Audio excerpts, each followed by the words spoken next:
यशोधनन्दन जजनरञ्जन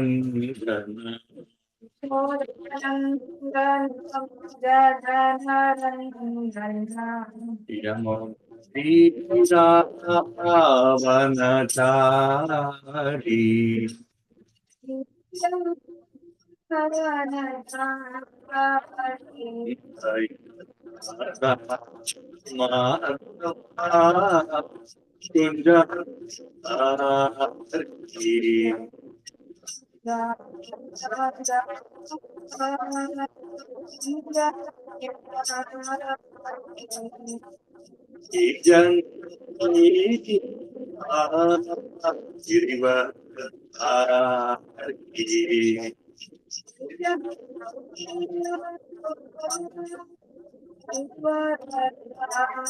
Kunj यशोधनन्दन जजनरञ्जन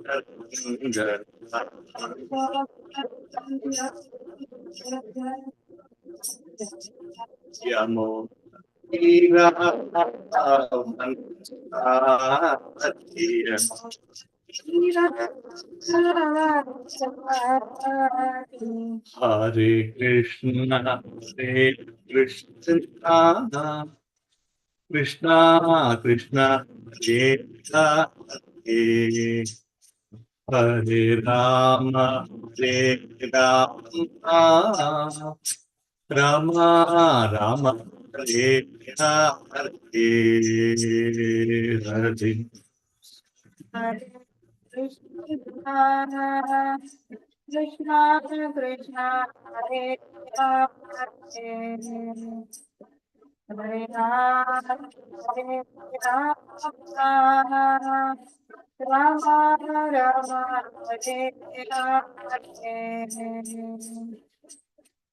Hare Krishna Krishna Krishna Hare Hare Hare Ram Ram Ram Hare Hare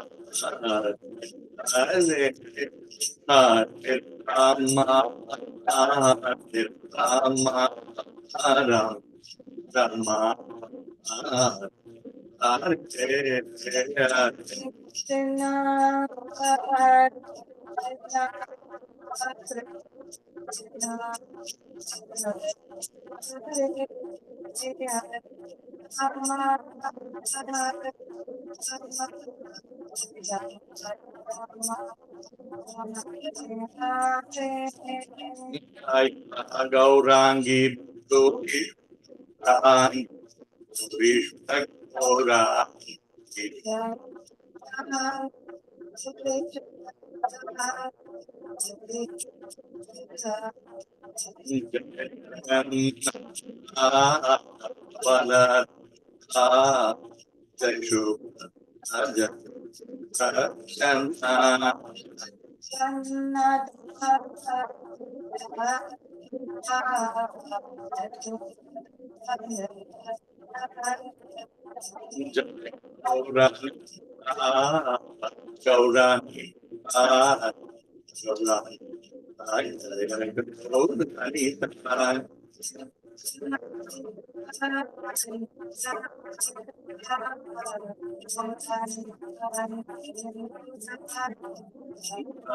Lakshmi Narasmai Prahlad Ajay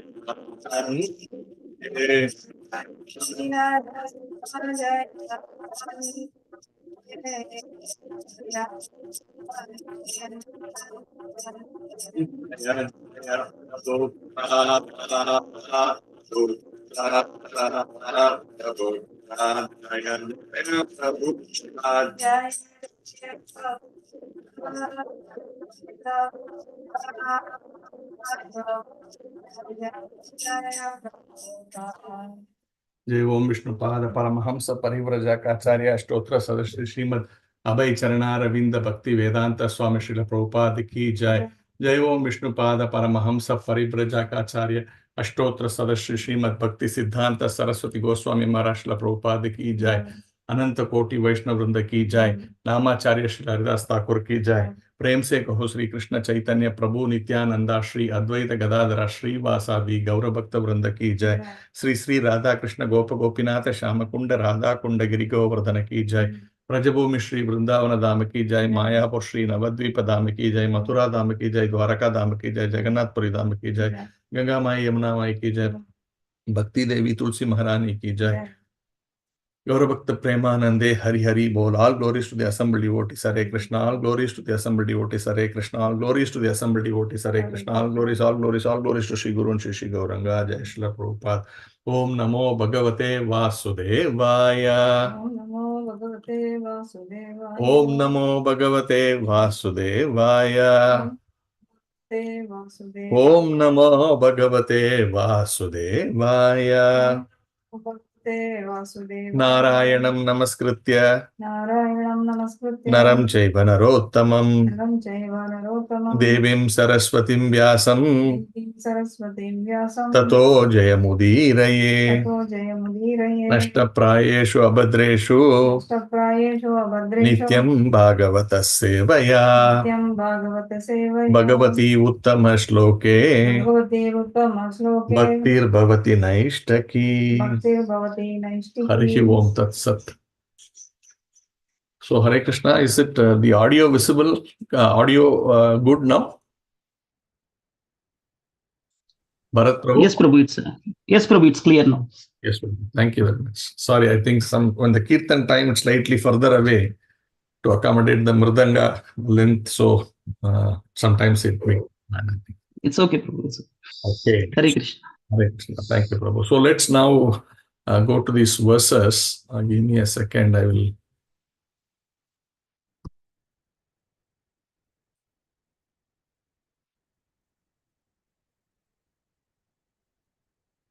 I'm just pulling out the verse. I'll display it.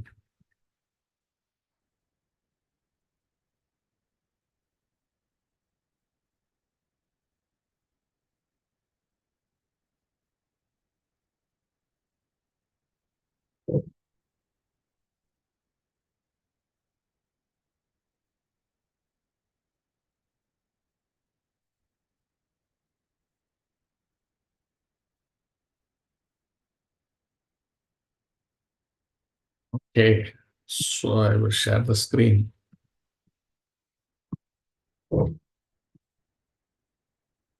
Okay, so we are doing, today I've been asked to discuss Srimad Bhagavatam, 3rd Canto, Status Quo, Chapter 32.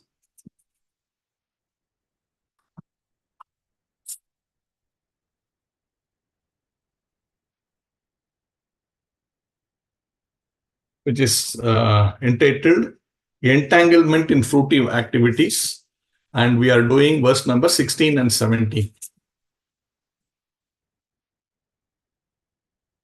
I will read the verse. Ye tvi iha sakta manasaha karmasu shraddhayanvitaha kurvanti apratisiddhani nityani apicha kritsnasaha. Word by word meaning.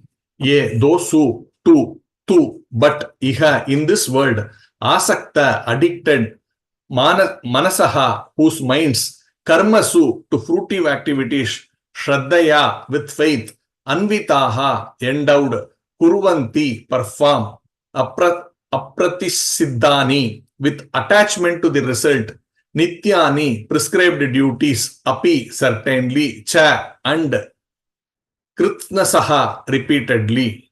Translation and purport by His Divine Grace A.C. Bhakti Vedanta Swami Srila Prabhupada ki jai. Persons who are too addicted to this material world execute their prescribed duties very nicely and with great faith. They daily perform all such prescribed duties with attachment to the fruitive result. Purport. In this and the following 6 verses, the Srimad Bhagavatam criticizes persons who are too materially attached.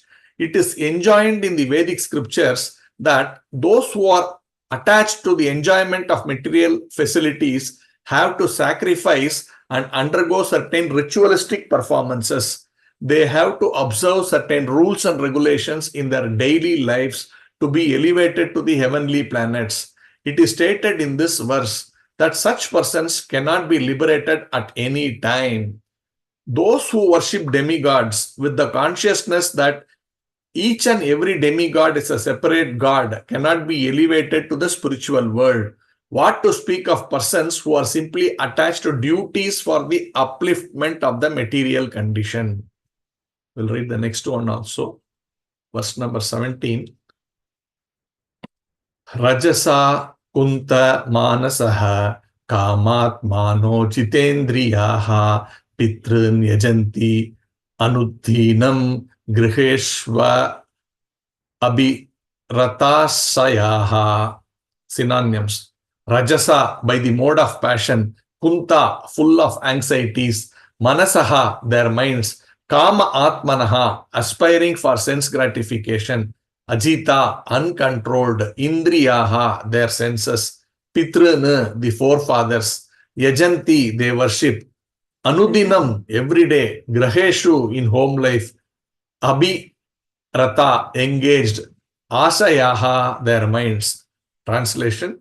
Such persons, impelled by the mode of passion, are full of anxieties and always aspire for sense gratification due to uncontrolled senses.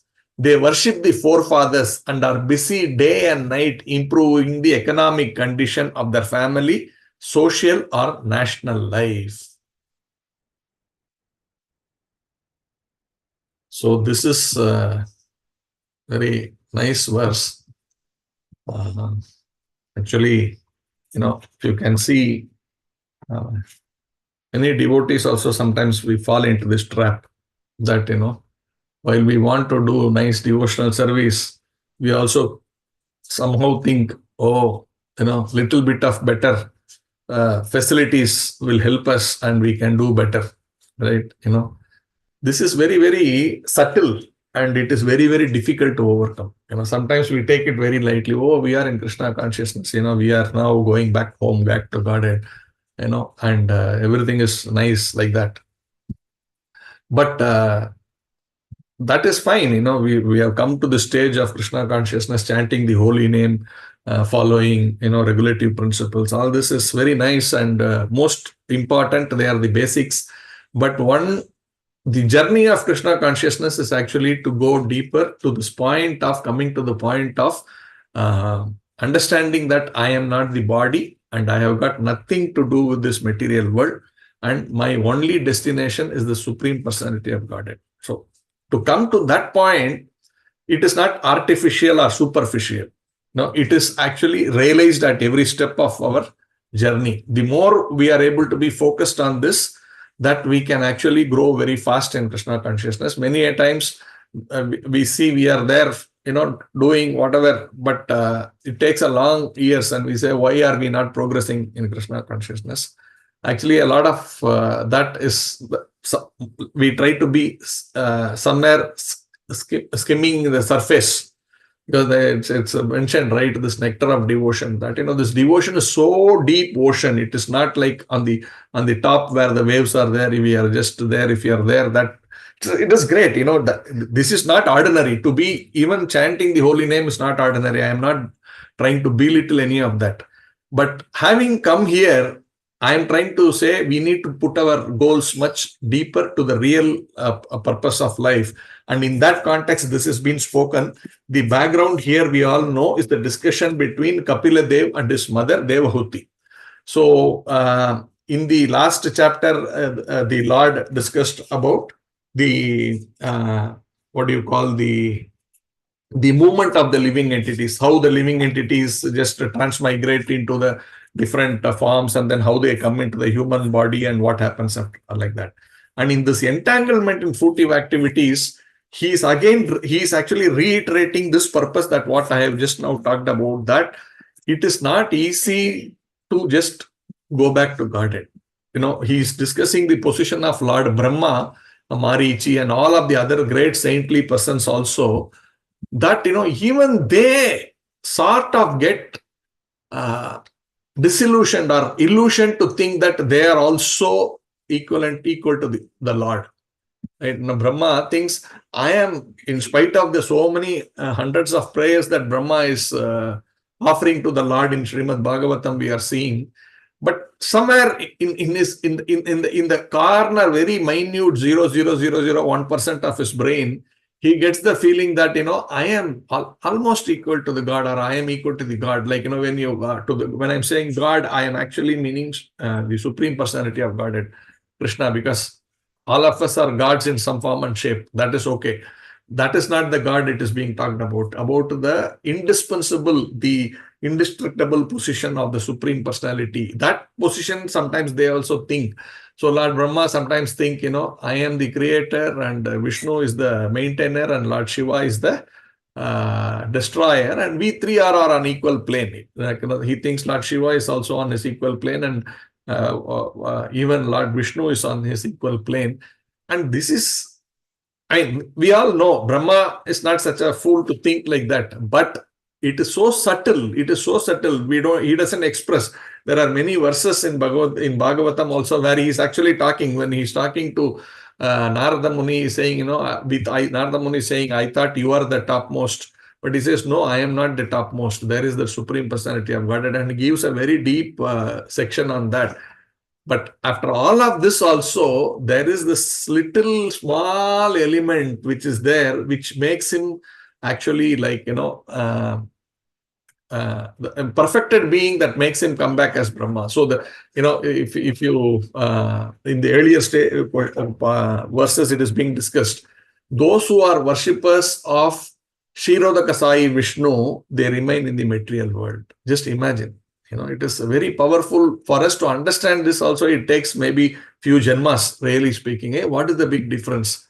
What is the big difference? We are saying all these Vishnus are part of the Vishnu expansions, and therefore, how, when I fall in, devotion to the Kshirodaka Sai Vishnu, how come that I will again be in this material world also? Even see, that is not a small thing to be with Kshirodaka Sai Vishnu. We can't even imagine being with Kshirodaka Sai Vishnu.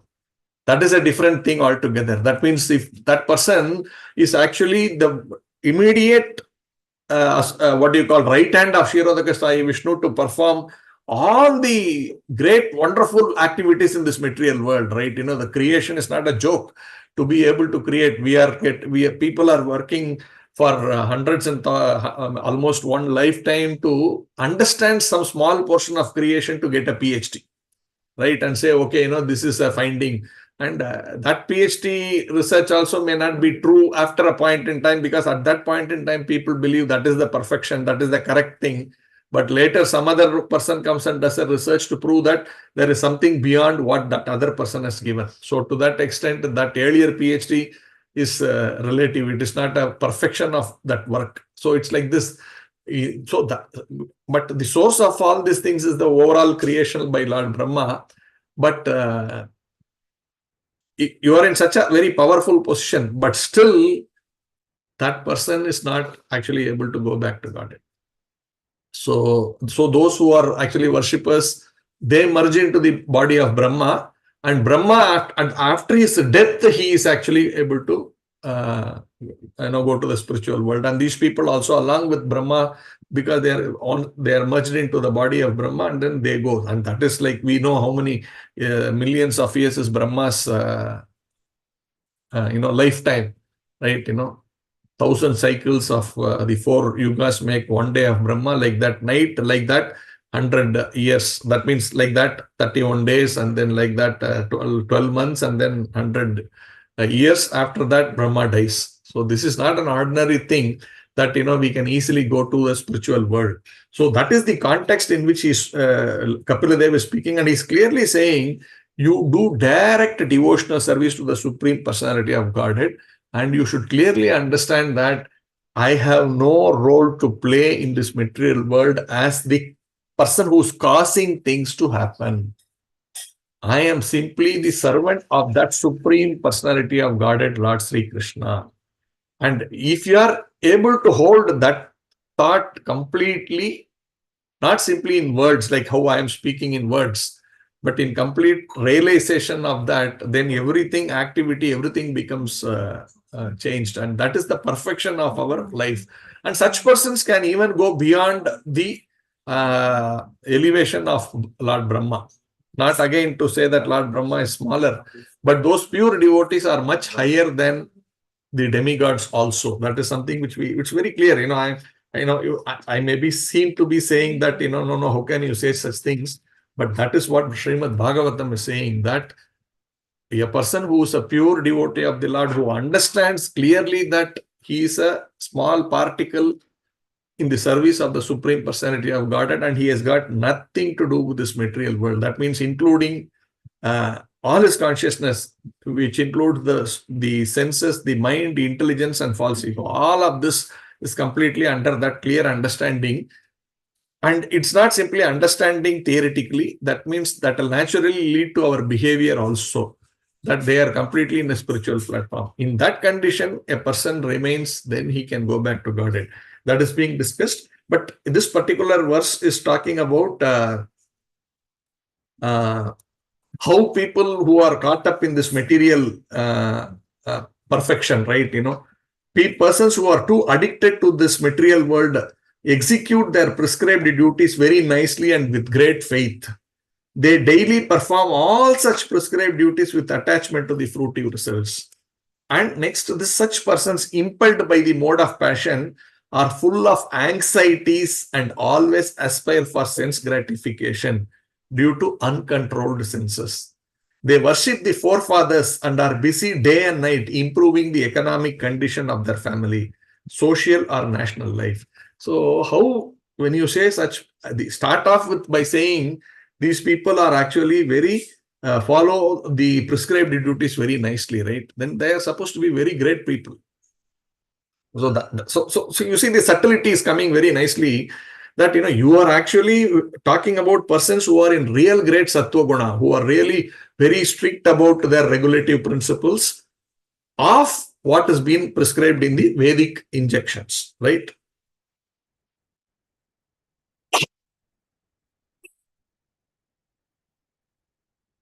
Let us just see a few verses, 2.45. Let's see this.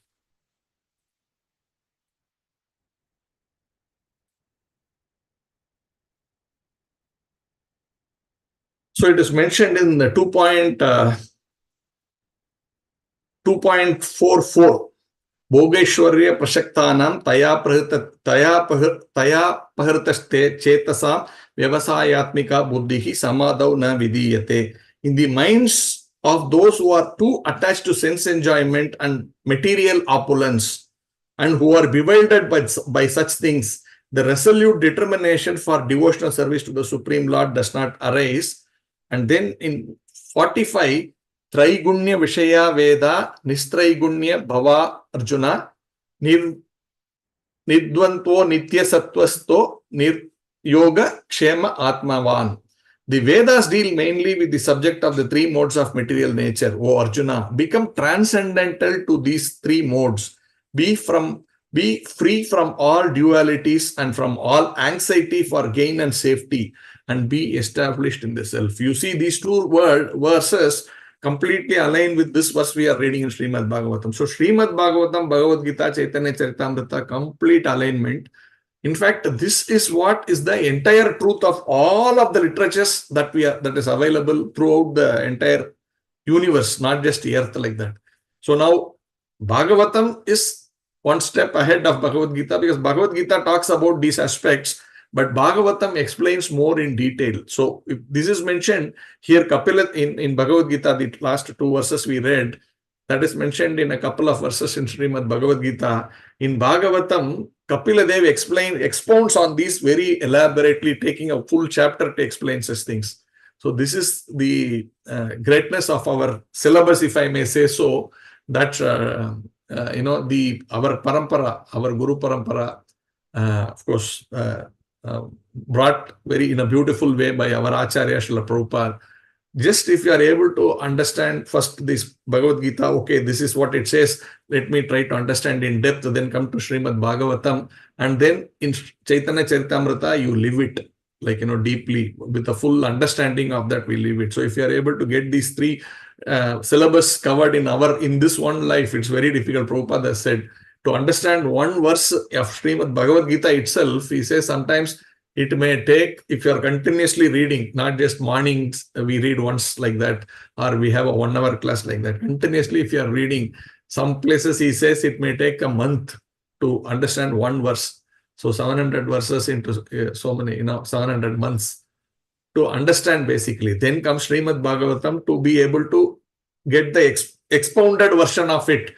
Then that is like, I don't know what, 17,000 verses into that many months. Then Chaitanya Charitamrita. So a couple of lives, if you are fully dedicated, we can understand.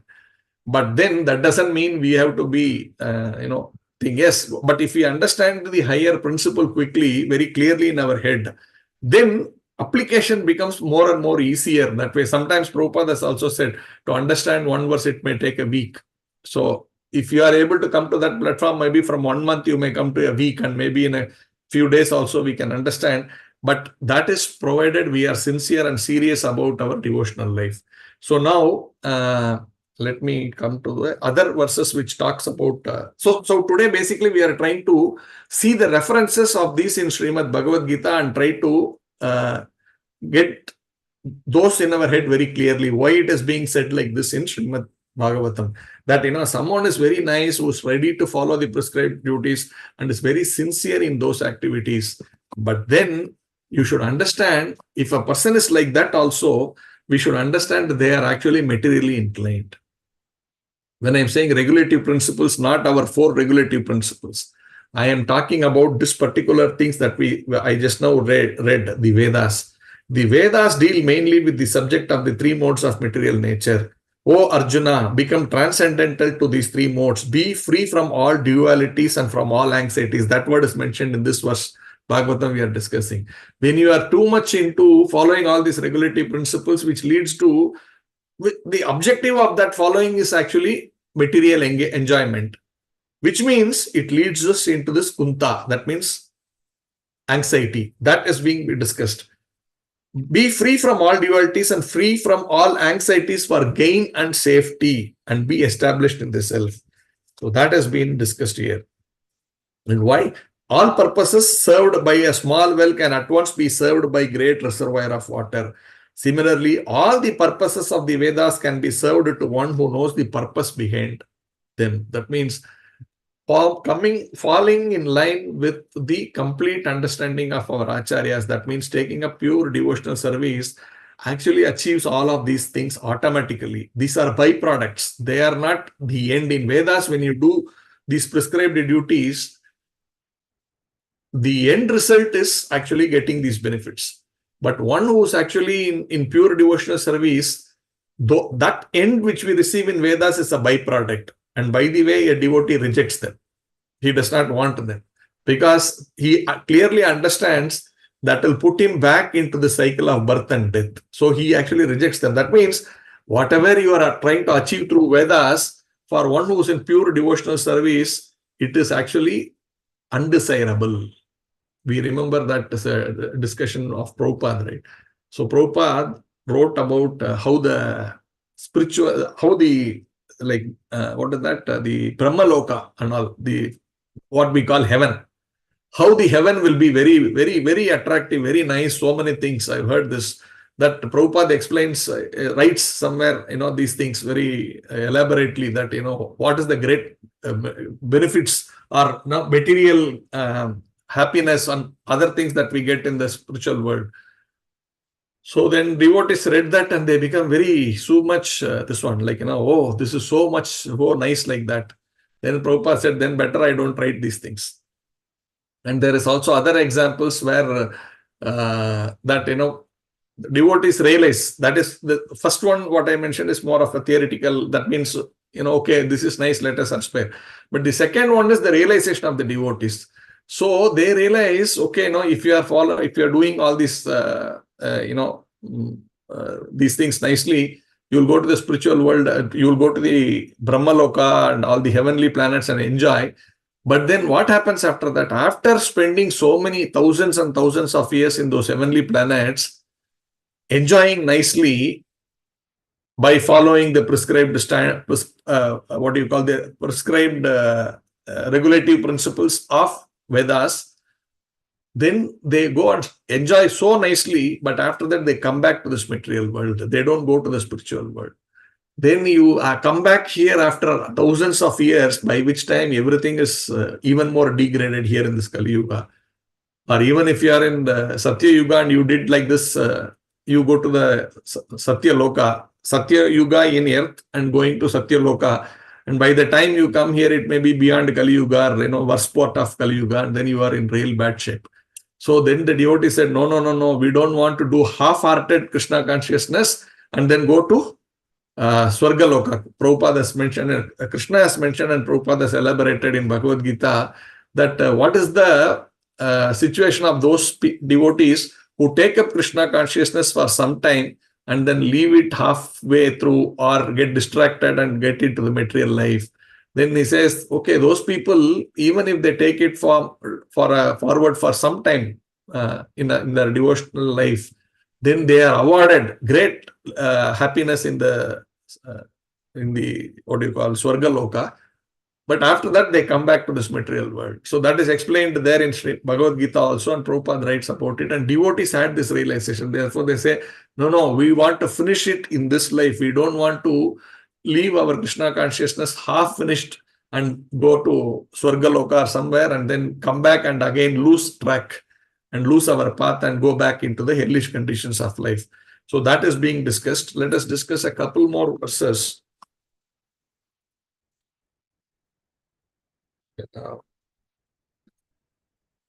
Again, I'm just referring to a few verses here and there. So let's go to the 9th chapter, some few verses. In fact, 720. Let's look at 720.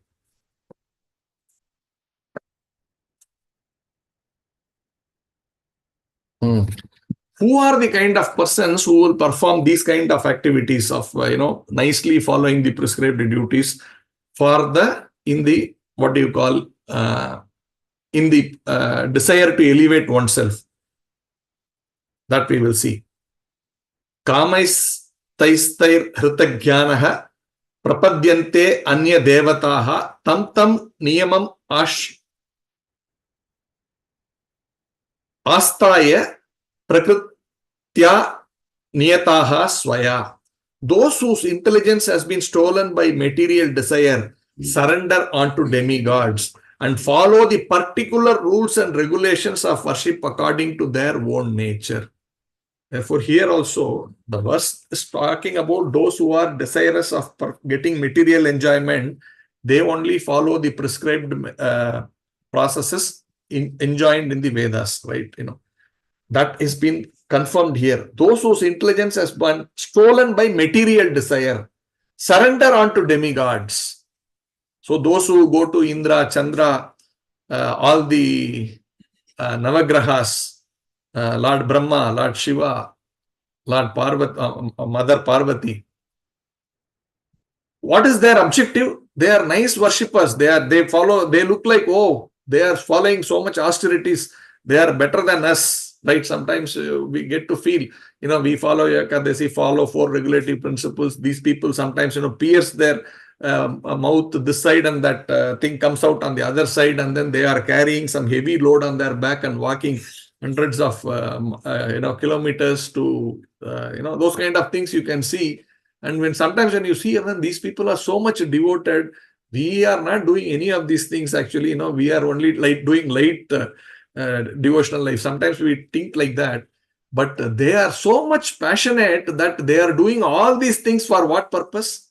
For achieving some material gain. So this is to be understood in that sense, not to belittle them, but because we are all in the process of coming to that ultimate point. But some jivas are unfortunately led to think that by doing all of those things, they can get some small benefit, which they don't realize that benefit is for a small temporary thing. And for that, why so much of shrama? Why take up so much of difficulties that we gain a little bit of a benefit, but that also will have to go away along with my death. So why so much austerity? They fast for months, they do so many difficult things, but why? Because their intelligence has been stolen by material desire. Surrender to these demigods and follow the particular rules and regulations of worship according to their nature. And then he said,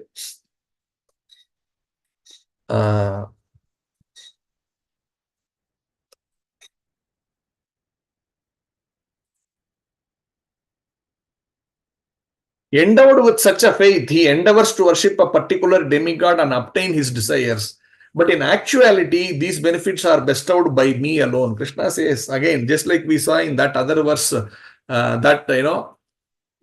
that whatever benefits you get in a small well, you get in an ocean. Here it is mentioned, but why you worship all these demigods? By worshipping me, you actually get those benefits also, because I am only giving them. But again, as I said, a devotee does not desire for those benefits. They are byproducts. They may come. It is also mentioned, all the devatas are actually waiting to say, when a pure devotee, they are waiting to serve a pure devotee. What do you want? Please tell me, I am ready to serve you. There is one nice pastime of one of our Goswamis. I forget which Goswami it is, so I don't want to speculate. Is it Sanatana Goswami? Okay, it is Sanatana Goswami. My wife prompts me. So this Sanatana Goswami was there in Vrindavan. Okay. And he was, there was a Lord Shiva's deity there. And Sanatana Goswami used to do wonderful devotional service to the Supreme Personality of Godhead. He used to chant very nicely. He used to be in ecstatic devotional service in that place. And Lord Shiva was there in the deity form. He was there. But unfortunately, in that place, there used to be this mosquito. So the mosquitoes are biting, right? So Sanatana Goswami got very, uncomfortable. What is this? I am getting disturbed because of this mosquitoes to be able to do my devotional service. And he decided, I will leave this place. I will go to some other place where mosquitoes are not there. Then Lord Shiva was an anxiety. He said, see, why this Sanatana Goswami is going away from me? I am having good association of Sanatana Goswami here, seeing him do wonderful chanting, reading Bhagavad Gita, Bhagavatam, everything. Why is he leaving? Then he immediately appeared in front of Sanatana Goswami and said, why are you leaving? He said, no, this mosquitoes are troubling me badly. I am not able to be here in this place. So Lord Shiva says, no, you don't go from here. I will ensure that there are no mosquitoes in this place. You please remain here. So this particular place, I was told, I have not been there personally, but I was told that place remains even today. In that place, if you go, you will not have any mosquitoes. So this is the greatness. Why I am saying even all the great lords, even Lord Shiva, even all the demigods, even Lord Shiva is actually ready to serve a pure devotee of the Lord. So that is the point that is being mentioned in these verses.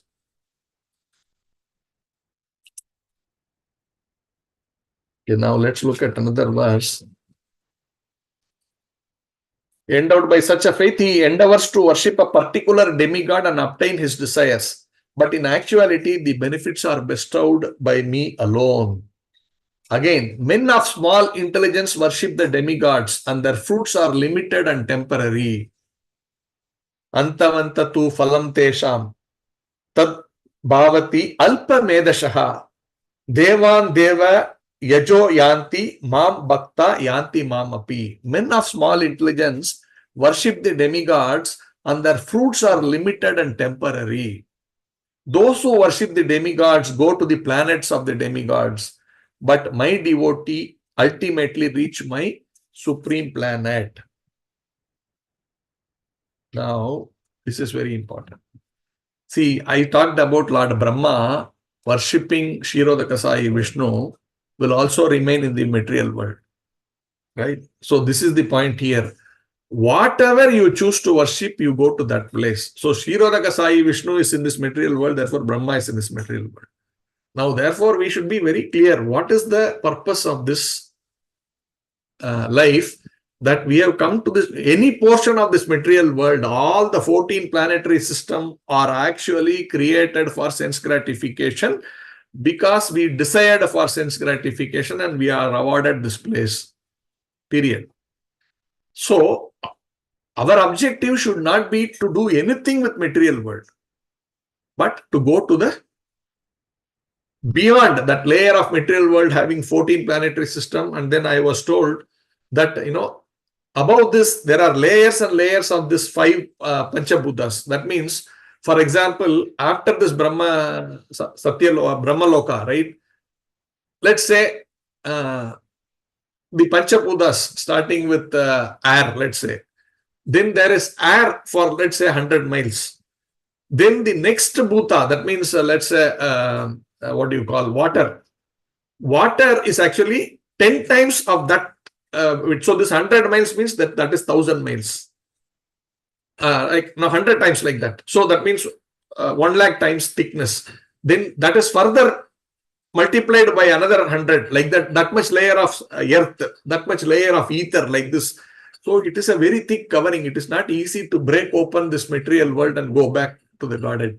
But our endeavor has to be to completely be focused to go out of the material world, but not be caught up in any small portion of this material world, thinking that, I will, by following the Vedic scriptures prescribed in the Vedas for material enjoyment. We should look for what will give us that spiritual understanding. That means devotional service. If you are coming to that platform, then you are transcending. Otherwise, even though you are performing very nice ritualistic yajnas, you are performing austerities, you are performing, which apparently look like they are spiritual. They are not spiritual, because the goal is to obtain some material benefit. It says, no, you go to after doing so many nice things, you go to the moon planet and take somarasa. That is basically wine in a different level of wine. No, it's what we drink wine. I mean, I don't know how it is, because I've never tasted in my life. But why people taste, maybe there is some taste, something they get out of it. But what you get, that somarasa in the moon, is million times higher than that what you get here. So you can keep on expanding that benefit, but at the end of the day, that is also temporary and will be lost. We will not be able to experience that all through. Therefore, the point is anything to do with material enjoyment. So we can say, no, sir, we are not actually talking about material enjoyment. Sometimes, yes, if you see as devotees, we may be very austere. You may be able to afford a higher, you may be able to buy a BMW car maybe, but you may simply use a lower car. That looks like, okay, this devotee is very nice, that he is actually beyond all these things. We may tend to think like that. But it may not necessarily be to do with the physical things, right? It may be to do with our mental things also. For example, when I am doing a devotional service and I think, I am doing this very nicely, and someone else is glorifying some other devotee. They say, oh, that person's class is so nice. And I immediately feel, oh, I have also given everything nicely in the class. Why are they saying that person's class is better than mine? He's not said it is better or lower. He simply appreciates the other devotee in front of you. You feel immediately, somewhere in the back of your head, hey, how come that, I have also said these things. Why is he not quoting me, but he's quoting the other devotee? These are very subtle things. I am taking an example because I'm in a class now, I'm speaking. But it could be so many other things, like you may be doing nice deity worship, and you may be dressing the deity nicely. But someone may appreciate another devotee's dressing, some aspect of that dressing, not that your dressing is of the deity is bad or not great. It is wonderful. But even mention of another devotee in that context make me feel uncomfortable. Hey, how come that, why is he not quoting me? Why is he not saying, hey, that day when you did that deity, that Krita you made, it was so nice. They don't say that. They say the other person's Krita when he made it is so nice. What is wrong with the one I have made it today? Why doesn't he see this? That way our mind, it's very subtle, but it is there. It is always there. We try to say, no, we try to swallow it. We don't say it, but it is there in the mind. Why? What am I, why are they not understanding and accepting my great service? Why are they thinking the other person is better? This is like that. Sometimes when we go through difficulties in life, right? There are times when we go through difficulties. Okay, we are humble, we are simple. You have got much more wealth, but you are not showing off. You are just simply, you are giving a lot of donations. So many things you are doing. Very nice. Everything is perfect.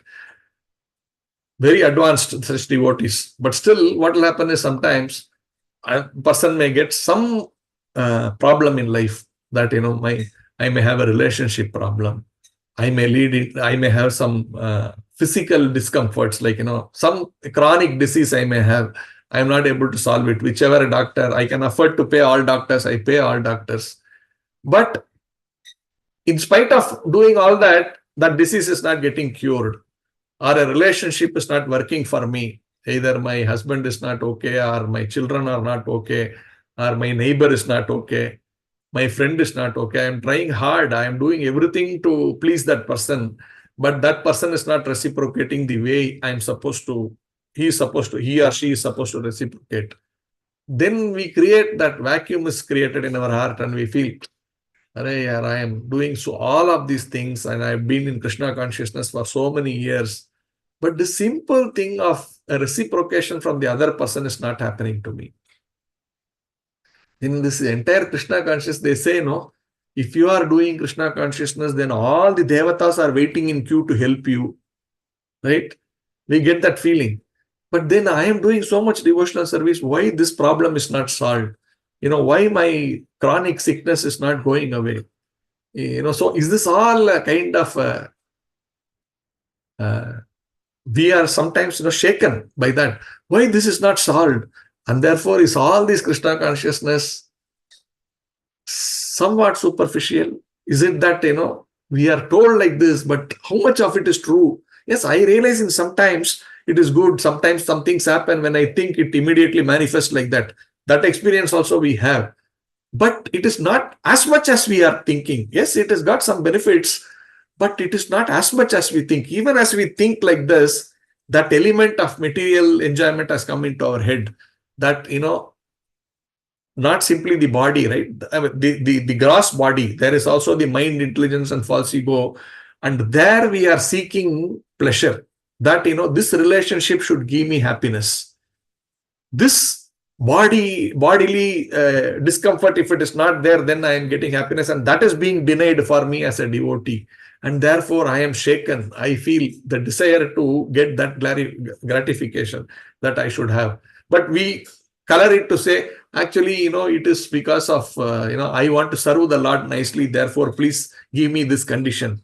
Ensure that, this relationship is okay. This body is okay. That is superficial. Because one who is perfectly in that consciousness, he will think, no, it doesn't matter, Krishna. Example is, I'm saying because I have seen one pure devotee, Prabhupada's disciple, His Holiness Jayapataka Swami Guru Maharaj. His body, when he was asked a question, how was your body and how was your mind? He says, body is in a miserable state. I can't talk much about my body, but my spiritual position, I am in a very blissful state. He said like that. So this, we can see not just Jayapatak Maharaj. There may be many spiritual masters in our movement. Not simply because they are spiritual masters, because they are realized personalities.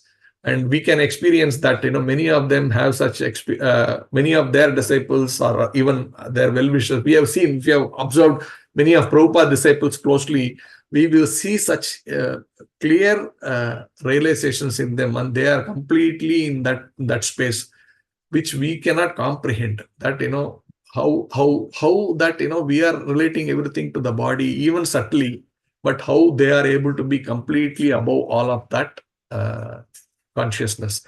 So, like, there have been times, I've seen you get into some ailment, then even devotees who have been around for many years, They sometimes, I have personally seen this, that's why I'm making this comment, that once I was not having some problem, which is like bodily problem, which was so bad that no doctors could solve, and people could visibly see that in my, that, that I am having this situation. And sometimes some devotees will come and tell me, why don't you go to this temple, that temple where, you go and pray to that deity, and your situation will become okay. So I sometimes write, why the devotees are recommending such things? What is the need? Here I am in Jagannath Mandir, Jagannath is there. If Jagannath is not able to solve, then which deity will solve? Or whatever it is, let the deity solve it. That is not the question. Then why am I not having that deep love for Jagannath and say, like, okay, whatever Jagannath gives is bliss. That's all. If that is what he has given me, you should be very happy. Like we see the prayers of Kunti, right? What is Kunti saying? Kunti is saying that when Krishna, after all this Mahabharata Yuddha is over and they want to leave, Krishna says, okay, now you have done, all are settled very well. You are having your kingdom and everything is very prosperous. Now let me also go back to my Dwaraka and, look at my people out there. I have so many children there. My wives are there. My citizens are there. Let me go and, take care of them. When he's saying and he's ready to leave, then Kunti comes and says, Krishna, when everything was so difficult for us, you were with us. But now that everything has become nice and blissful, now you are saying you are leaving us. Therefore, I would rather have a situation that I am in trouble all my life and have you than have all the greatness but miss you or lose you. So this is the mood of Kunti. This is the mood of these perfected devotees, that they don't care for any of these material requirements, both physical, mental, but they are more eager to have the association of the Supreme Personality of Godhead. So this is the most important aspect, which is subtle, which is the mark of advancement in Krishna consciousness. That, of course, there's no end to Krishna consciousness, right? There's no end to saying I have arrived, that I have perfected my Krishna conscious life. But this is at a very higher plane that one should. But ultimate aim is that, I am not material. That's simple. That is to say, I am a servant of the Lord. Constitutional position we say, right? What is that? That I am not this body. I am pure spirit soul. And my purpose is, I am part and parcel of the Supreme Lord, as in, I am actually a servant of the Supreme Lord. This is the actual statement. But the depth of it is that to come to the complete understanding that I am not the body, which includes mind, intelligence, and the manifestation of all this thought can be very subtle. We may not realize that, but it can still be very deep in our heart. And the entire process of Anartha Nivritti is actually to get out of this mess. Of course, whatever I have spoken is more theoretical, because of course we know English, we are trying to read, we are able to little understand some of these aspects we are saying. So therefore, I'm not advising anyone here. Please don't mistake me like that. Oh, why is this guy trying to act like he's giving instruction? This is like, sometimes when you are teaching a subject, you are teaching it in that manner, not that I am realized or whatever, but we are all trying to do that. And our objective should actually to be getting to that perfectional state. And more we are conscious of that, the more we will progress faster. The more we are not thinking about these things on a daily basis, but following your regulative principles, doing a 16 rounds naturally, it will take a little bit more time. But if you are thinking about this, that's why these classes are important. As we sit in the class, then we get to hear so many of this stuff, and then we say, oh my God. And then that makes you think, okay, let me read something else related to that. You read more, you get understand more. And then in that mode, when you chant and then you follow the regulative principles, you serve, then our progress is very, very fast. So I end here. If there are any comments, I see many devotees here. So anyone would like to make some comments or share some. Shanta Govinda Prabhu is here. Anyone wants to make any comments, please share. Hare Krishna.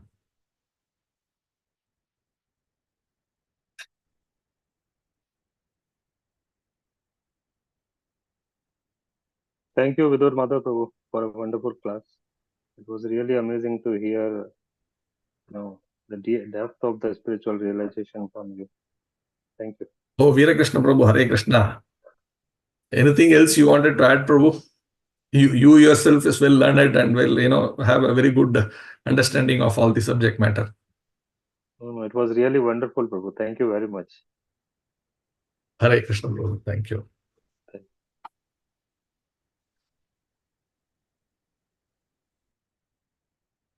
Okay, so we will end here if there are no further questions or any comments. Granthara Srimad Bhagavatam ki jai. So I should have started with this. Today is Nityananda Trayodasi. So wish you all a happy Nityananda Trayodasi. Nityananda Prabhu is none other than Lord Sri Balram, the original expansion of the Supreme Personality of Godhead. Lord Krishna expanded first as Balram, and Nityananda Prabhu is not actually, we can't say Nityananda Prabhu or Chaitanya Mahaprabhu are avatars. Prabhupada has made it very clear. They are not avatars. They are as it is. Krishna just coming, but dressed differently. Similarly, Balram, dressed differently as Nityananda. That's all. It's not like, oh, they are incarnation, they are empowered personalities. No, they are directly Krishna and Balram. Therefore, Nityananda Prabhu's appearance day is the most important one. He is in a sense, the original guru who can actually take us back to Godhead, take us to Nityananda, to Chaitanya Mahaprabhu. So, in this day, let us meditate on him and try to take his shelter, because only with his shelter we can actually go back to Godhead. Hare Krishna. Evening, maybe you'll have Katha, Nityananda birth, appearance, and pastimes Katha may be there in the temple, so we can hear more there. Hare Krishna.